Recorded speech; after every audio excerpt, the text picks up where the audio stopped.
The image you're about to see is not a hoax. Photo was taken with a Canon T70 35mm film camera in New Mexico near Silver City around March 2001 at around 2 a.m. facing northeast, I believe. Image is not a redone Photoshop. Negative of image is available to anyone for examination. Also note that the glowing lights are 7 in a row. And on the right, what appears to be a solar flare.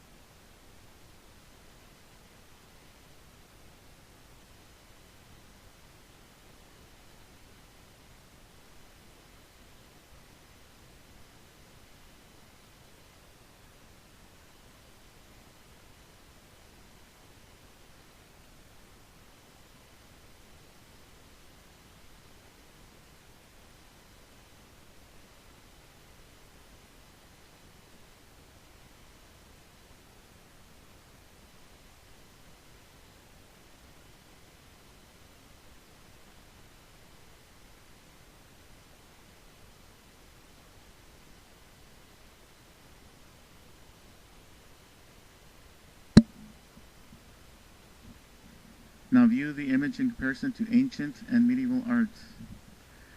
This next picture is a supposed ancient drawing. Notice the dots.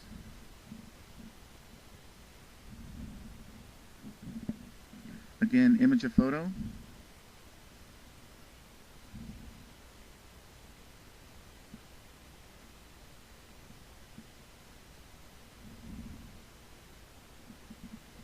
Next image is a painting of a UFO sighting at the Windsor Castle on August 17, 1783. Next, a coin minted in France in 1680 with what appears to be a UFO with lights around the outer edge.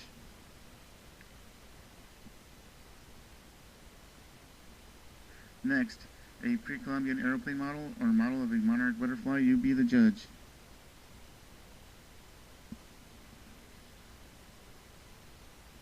And many more artifacts that may suggest UFO sightings. Hitachi, Japan, 1803.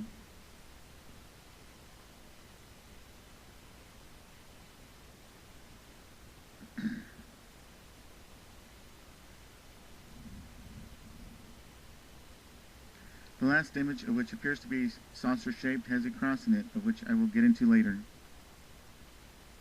But what does the Bible say? Read the book of Enoch, chapter 18, verses 14 through 16, and if you read the book, it seems Enoch was taken into the sky and into space somehow. Enoch also mentions 7 stars. Enoch, chapter 18, verse 14, and there I beheld 7 stars, like great blazing mountains, and like spirits entreating me. Verse 15, same chapter. The angel said, this place until the consummation of heaven and earth will be the prison of the stars and the host of heaven. Verse 16, same chapter. The stars which roll over the fire are those which transgressed the commandment of God before their time arrived. Therefore was he offended with them and bound them until the period of the consummation of their crimes in the secret year. For they came not in their proper season. And in Revelation chapter 1, verse 16, and he had in his right hand 7 stars. And in the book of Ezekiel it seems to mention floating discs. Ezekiel chapter 15, verses 16 through 18. The appearance of the wheels and their workings was like the color of beryl, and all 4 had the same likeness. Verse 17. When they moved, they went toward any one of the 4 directions. They did not turn aside when they went. Verse 18. As for the rims, they were so high they were awesome, and their rims were full of eyes all around the 4 of them. The Bible does not say that angels have wings. But it does mention in Ezekiel about four-winged creatures. In Ezekiel chapter 1, verses 4 to 14, it mentions creatures that sparkled like burnished bronze, and each had four wings, which with different faces each.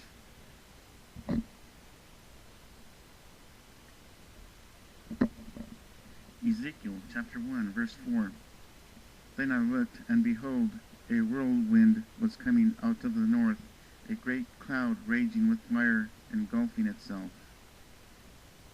And brightness was all around it, and radiating out of its midst like the color of amber out of the midst of fire. Ezekiel chapter 1, verse 6. Each one had four faces, and each one had four wings. Ezekiel chapter 1, verse 10. As for the likeness of their faces, each of the four had the face of a man, each of the four had the face of a lion on the right side. Each of the four had the face of an ox on the left side. Each of the four had a face of an eagle. Clearly, these creatures had a face of man. But what about the other faces? Were they symbols, pictures, helmets on their sides, or other creatures in this burnished bronze aeroplane? Or were they just creatures, also mentioned in Revelation chapter 4, verses 6 through 8? The next images are artifacts of Sumerian gods.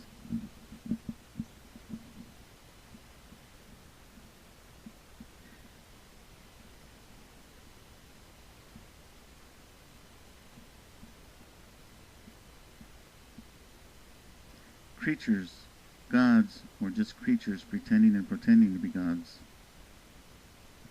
Isaiah chapter 40, verse 26. Who brings out their host by number? He calls them all by name. By the greatness of his might and the strength of his power, not one is missing. Isaiah chapter 40, verse 31. But those who wait on the Lord shall renew their strength. They shall mount up with wings like eagles. Are these the 144,000 chosen the Bible speaks of? And mounting on wings seems to suggest a flying suit or flying vehicle like a winged plane. Now back to the cross.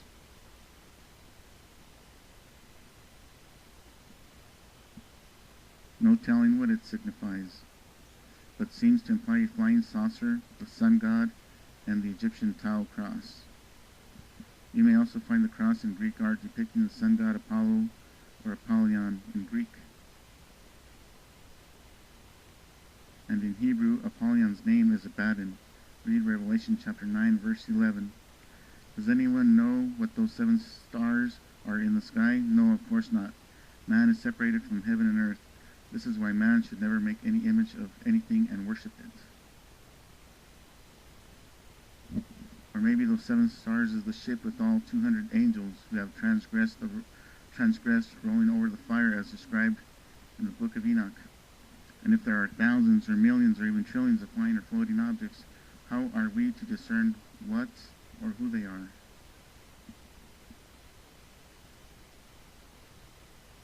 Nonetheless, we must make counsel among ourselves to spread the word. Exodus chapter 20, verse 4. You shall not make for yourself a carved image, any likeness of anything that is in heaven above, or that is in the earth beneath, or that is in the water under the earth. You shall not bow down or serve them. This commandment is continuously mentioned throughout the Bible, yet millions continue to worship images. This year, evangelist scholar by the name of Gunnar Samuelson states he read the Bible 12 hours a day for 3 years and concluded that storos means stake and not a cross, and that somehow the Greeks translated it to cross. For those that do not know, the New Testament was written in Greek. Can you imagine that? How intelligent are we that it takes 3 years to figure out that storos means stake in Greek? I am still in awe as to why it would take anyone 3 years to translate one word. This again is reason enough not to make and idolize images, as this commandment is repeated throughout the Bible. In conclusion, regarding this segment, all I can say is read and study the Bible, and not to take anyone's word as fact. The Bible stresses that you must study the Bible. And also do your research on languages, and research on Greek mythology may not hurt. According to the Bible, Greek mythology is not a myth, so be warned. None of these statements can be deemed as fact, or can they be dismissed as fraud or fiction. The documents speak for themselves. You decide.